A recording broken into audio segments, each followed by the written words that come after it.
வணக்கம் மக்களே. இன்னைக்கு காலிலேருந்தே ஃபுல் மழை.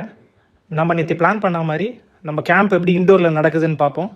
நம்ம பாய்ஸ் எப்படி அவுட்டோர்லேருந்து இண்டோருக்கு அடாப்ட் ஆகிறாங்கன்னு பார்ப்போம். பேசிக்காக இண்டோர் செஷன்னு பார்த்தீங்கன்னா நம்ம ஸ்கில் டெவலப்மெண்ட் நிறையா ஒர்க் பண்ணுற சான்சஸ் நிறையா கிடைக்கும் நம்ம அவுட்டோரில் கம்பேர் பண்ணும்போது. ஏன்னா அவுட்டோரில் ஜென்ரலாக நம்ம நெச்சில் தான் விளையாடுவோம். இண்டோரில் பொறுத்த வரைக்கும் நம்ம நிறைய டெக்னிக்காலிட்டிஸ் ஒர்க் பண்ணலாம். வாங்க இந்த வீடியோவில் நம்ம கோச்சஸ் எப்படி என்ன ஸ்கில் சொல்லித்தராங்க பசங்களுக்குன்னு பார்ப்போம். வாங்க. நம்ம ப்ராக்டிஸை ஸ்டார்ட் பண்ணுறதுக்கு முன்னாடி நம்ம ஃபஸ்ட்டு பண்ண வேண்டியது டைனமிக் வார்ம் அப்பு.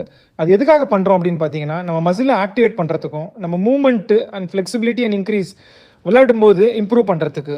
அது மட்டும் இல்லாமல் இன்ஜுரி அவாய்ட் பண்ணோம். மேட்சோ இல்லை ப்ராக்டிஸோ இது நம்ம தொடர்ந்து பண்ணோம்னா நம்ம இன்ஜுரி நிறைய அவாய்ட் பண்ணலாம். இந்த பவுலர் ஒரு ஃபிங்கர் ஸ்பின்னர். அவரோட ஃப்ரண்ட் ஃபுட் லேண்டிங் பார்த்தீங்கன்னா கொஞ்சம் அக்ராஸாக போச்சு. அது மட்டும் இல்லை, அவரோட ரிஸ்க் பொசிஷன்லேயும் கொஞ்சம் ஒர்க் பண்ணியிருக்கோம். ஸோ அதனால் அவருக்கு better spin control and direction கிடைக்கும். இங்கே பார்த்தீங்கன்னா நிஷாந்த் சார் பிகினர் பையனோட ஒரு பேட்டிங் செட்டப் ஒர்க் பண்ணிட்டு இருந்தார்.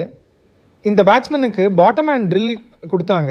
எதுக்காகன்னு பார்த்தீங்கன்னா அவரோட வி பொசிஷன் கரெக்டாக பிளேஸ் ஆகும். அதனால அவருக்கு கண்ட்ரோலும் பவரும் இம்ப்ரூவ் ஆகும். லாஸ்ட்டாக செஷனை டீப்ரீஃப் பண்ணி முடித்தாங்க. சரி மக்களே, நெக்ஸ்ட் வீடியோவில் சந்திப்போம். தேங்க்யூ.